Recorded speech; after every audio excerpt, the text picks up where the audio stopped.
So our system, there's a couple things I want to mention. Our system's automated. And at the end of the automated process, it gives a thumbs up as to whether or not the person can do the job. We can get into details more if you want. But we also have the most boneheaded questions that we ask these candidates. And you hit the nail on the head. One of the questions we ask, and these are what we call our knockout questions. Okay, Mm. so our software automatically gently removes people from the application process if they don't meet the criteria. One of them is simply how far do you live from this particular practice? Well, guess what? If you are an hour away in a city, do you think there's a chance that that person ever stays at your practice for more than 2 to 3 weeks? Like, no, No, that's a flat out no. desperation. That is a Desperation. desperation Yep. unless they move. Right. They would have And to be stellar and say, I'm looking to move. If this yep, works out, I will get an apartment here. They've got to be exactly. mobile. Not, And we I've been in my accommodate. house 20 years. They're Yeah. not moving. Right. We accommodate for that. I'm moving into the area. I'm looking at this position. We accommodate for that. Another is here are the hours of the practice. Are you able to work these hours? Well, you'd be shocked at how many people can't.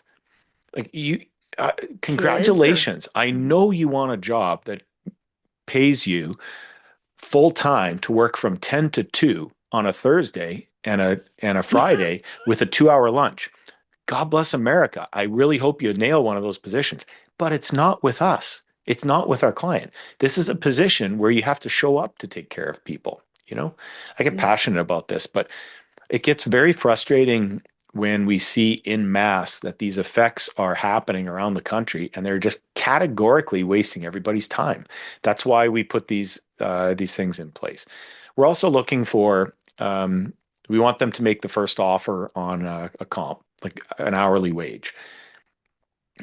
If your practice is offering maybe 15, $17 an hour and they offer 12, you don't offer them 12, offer them 13, 14, that type of thing. It gives them a Mm, huge step up, gives them runway to provide that value. You protect your practice at all times. And the candidate's thrilled. yeah. So there's a whole bunch of those that we're doing. But the Man, that's main, low though. I don't know anybody who's paying under 20 no, something but now what because of, what it tells you is but that the yeah, person's desperate. So you have to be careful. They're yeah, lowballing you, and you yeah. have to be very cautious about that. Hmm. So those are things that our team members help our clients with. But the main purpose of what we did to remove the resume was to determine people's natural strengths and talents. And things like, and by the way, this is again automated before we meet the person, before we even know if they're male or female, what they look like. None of that matters. It's determining their strengths and talents. And the output of this process is what we call our insight report. And the insight report is a couple page PDF that summarizes everything this candidate's good at.